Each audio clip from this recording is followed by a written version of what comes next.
Hello दोस्तों, नमस्कार, राधे राधे। मैं विनीता आपके अपने YouTube channel Vinita Hindi hub में आप सभी का स्वागत करती हूं। तो मेरे प्यारे दोस्तों, कैसे हैं आप सभी लोग। आशा करती हूं कि आप सभी लोग अच्छे होंगे और अपनी परीक्षा की बहुत ही अच्छे से तैयारी भी कर रहे होंगे। तो देखिए दोस्तों, इस समय हम लोग की प्रश्नोत्तरी वाली क्लास चल रही है। तो आज की जो हम लोग की क्लास होने वाली है वो है प्रगतिवाद पर आधारित प्रश्नोत्तरी पर। ठीक है, तो जो विगत वर्षों में प्रगतिवाद से जितने भी क्वेश्चंस बने हैं तो आज उनकी चर्चा होगी।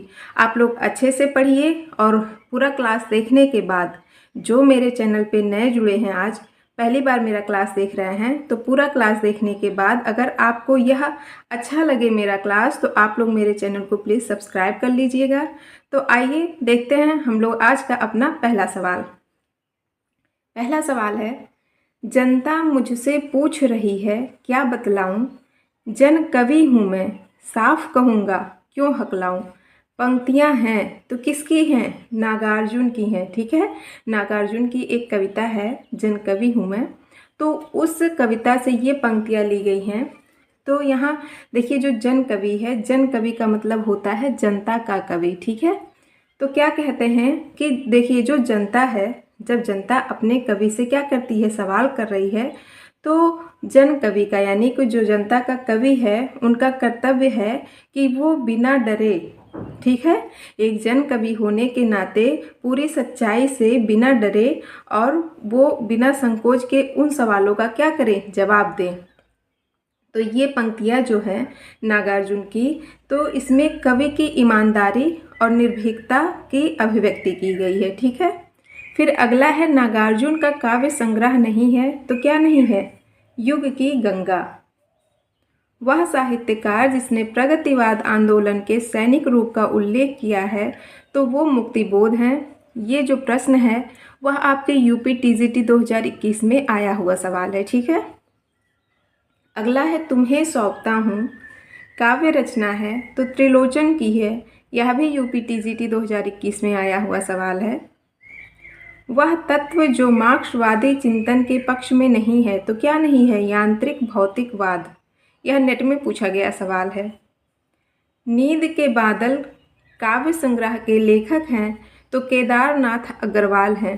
कौन है, नींद के बादल काव्य संग्रह के लेखक कौन है, केदारनाथ अग्रवाल। वह चिड़िया जो कविता के रचयिता हैं तो कौन है, केदारनाथ अग्रवाल हैं। इनकी दो कविताएं यहाँ पर दी है, नींद के बादल इनकी काव्य संग्रह है और वह चिड़िया जो इनकी कविता है। ठीक है, अगला सवाल है, कितना सौभाग्यशाली है वह समुद्र जिसे पर्वतराज हिमालय की इन दो बेटियों को हाथ पकड़ने का श्रेय मिला। प्रस्तुत पंक्ति में निहित इन दो बेटियों का वर्णन दो नदियों के संदर्भ में है तो कौन कौन सी नदी है, सिंधु और ब्रह्मपुत्र हैं। ठीक है, तो ये जो पंक्ति है इसमें नदियों को हिमालय की बेटियां मानकर समुद्र के भाग्यशाली होने की बात कही गई है। ठीक है, और दो नदियों का इसमें वर्णन है, सिंधु और ब्रह्मपुत्र।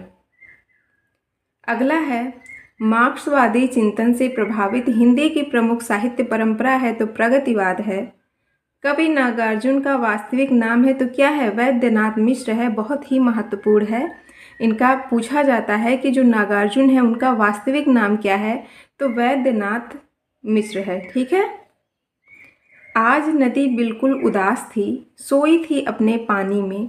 यह काव्य पंक्ति किसकी है, तो केदारनाथ अग्रवाल की है।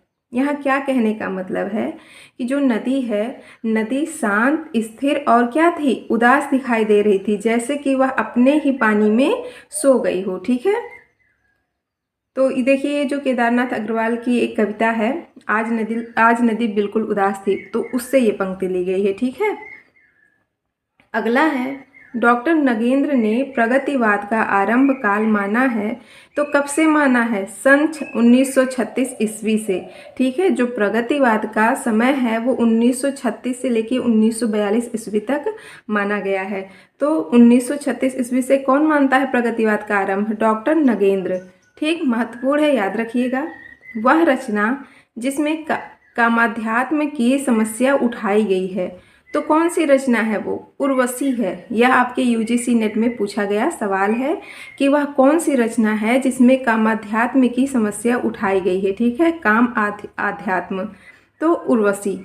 अगला सवाल है, फूल नहीं रंग बोलते हैं कविता संग्रह है, तो केदारनाथ अग्रवाल का है।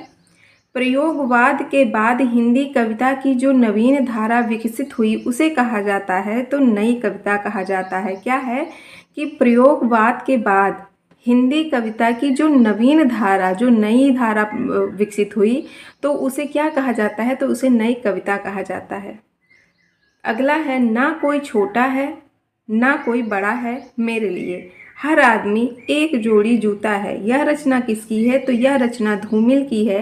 देखिए, ये जो पंक्ति दी गई है वो इनकी एक कविता है मोचीराम। तो उसमें मोची क्या कहता है कवि से? तो धूमिल से क्या कहते हैं कि कहता है कि बाबूजी, सच कहूँ तो मेरी निगाह में ना कोई छोटा है और ना कोई बड़ा है, मेरे लिए हर आदमी एक जोड़ी जूता है जो मेरे पास, मतलब मेरे सामने, मेरे पास मरम्मत के लिए खड़ा है। ठीक है, तो भाई जो मोची होते हैं उनका तो काम है, चाहे आप अमीर हो, गरीब हो, बड़े हो, छोटे हो, चाहे जैसे, उससे उसको कोई मतलब नहीं होता है। वो बस बैठा है, आपका जूता, आपका चप्पल जो भी टूटा है उसको बना रहा है और आप उसके सामने खड़े हो, तो इससे उसको इस बात से कोई फ़र्क नहीं पड़ता कि उसके सामने छोटा आदमी है या बड़ा आदमी है। ठीक, तो यह इनकी मोचीराम कविता से पंक्ति ली गई है। अगला सवाल है, वह प्रगतिवादी कवि जिसने सीता पर खंड काव्य रचना की, तो वो नागार्जुन है।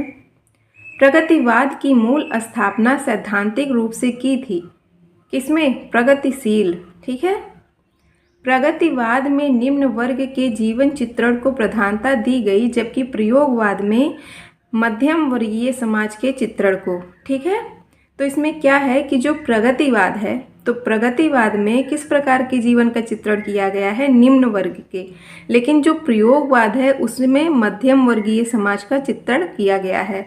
इन दोनों में अंतर है, आप लोग अच्छे से याद रखिएगा। प्रगतिवाद में निम्न वर्ग और प्रयोगवाद में मध्यम वर्ग। ठीक है, अगला सवाल है, प्रगतिवादी साहित्य उसे माना गया जो सामाजिक यथार्थ की अभिव्यक्ति को उद्देश्य मानकर लिखा गया हो।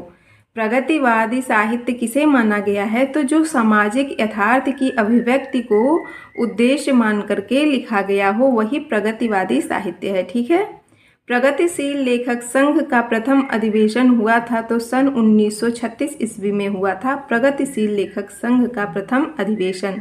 ठीक, बहुत ही महत्वपूर्ण है, कई बार एग्जाम में, कई एग्जाम में आ चुका है, आपकी यूपी पीजीटी में भी पूछा जा चुका है। अगला है, मनोरंजन के कई और साधन निकल आएंगे तभी व्यभिचार घटेगा। यह कथन किसका है? तो नागार्जुन का है। क्या कहते हैं कि जब जो मनोरंजन के साधन हैं वो निकल कर, मतलब कई साधन निकल कर आएंगे तभी व्यभिचार घटेगा, तो ये कथन नागार्जुन का है। ठीक, अगला है, प्रगतिवाद को वर्ग संघर्ष की प्रेरणा मिली, तो कार्ल मार्क्स से। जो प्रगतिवाद को वर्ग संघर्ष की प्रेरणा किससे मिली? तो कार्ल मार्क्स से। ठीक है, यह आपके टीजीटी, डीएसएसबी, टीजीटी में पूछा गया सवाल है।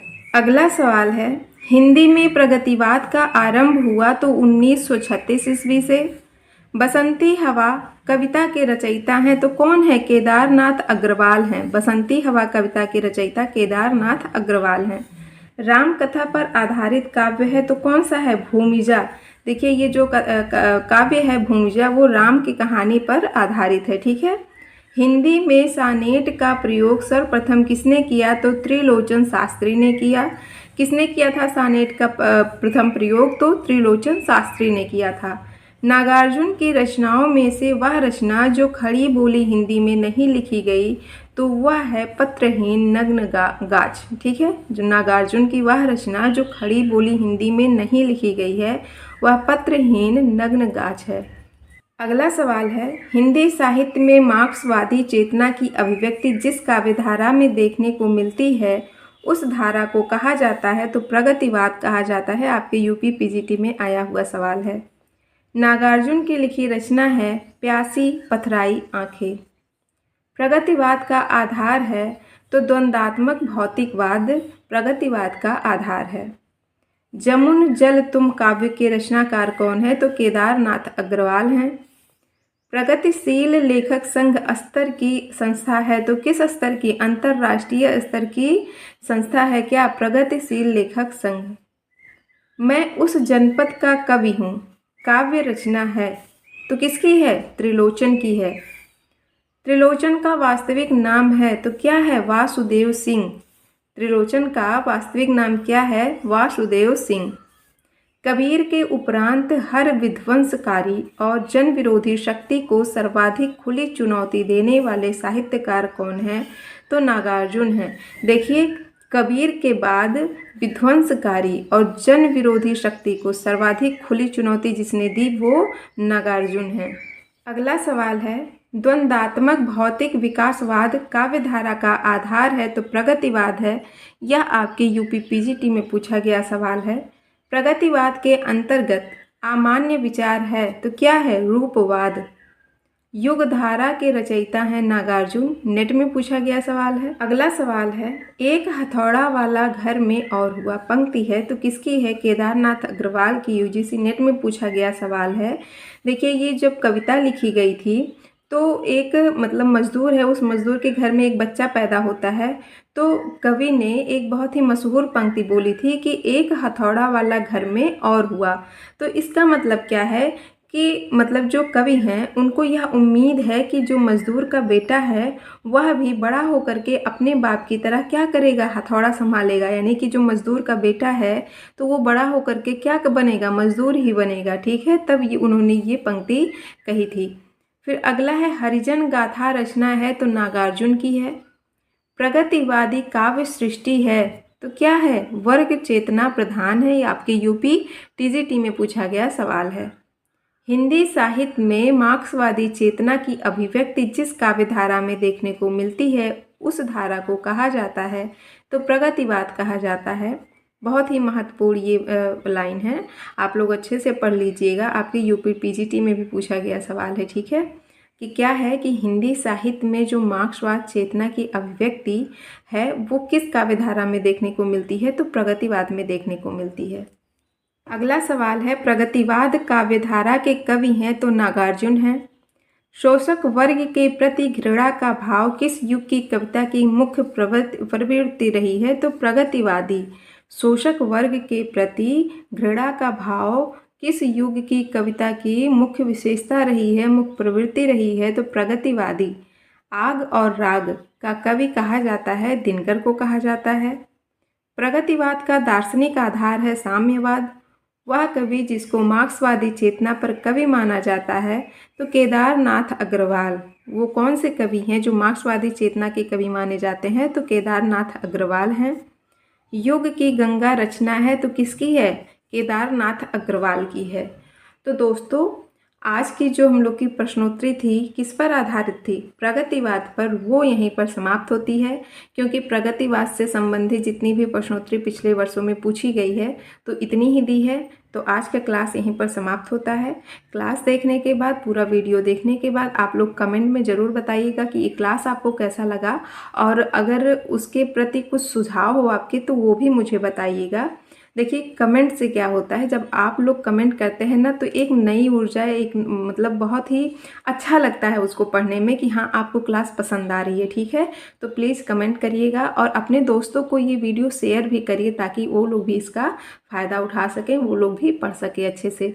ठीक है, तो कल की क्लास में हम लोग चर्चा करेंगे प्रयोगवाद और नई कविता पर आधारित जो प्रश्नोत्तरी है। ठीक है, तो ठीक है, तब तक के लिए मुझे आज्ञा दीजिए। मिलते हैं कल शाम 7 बजे।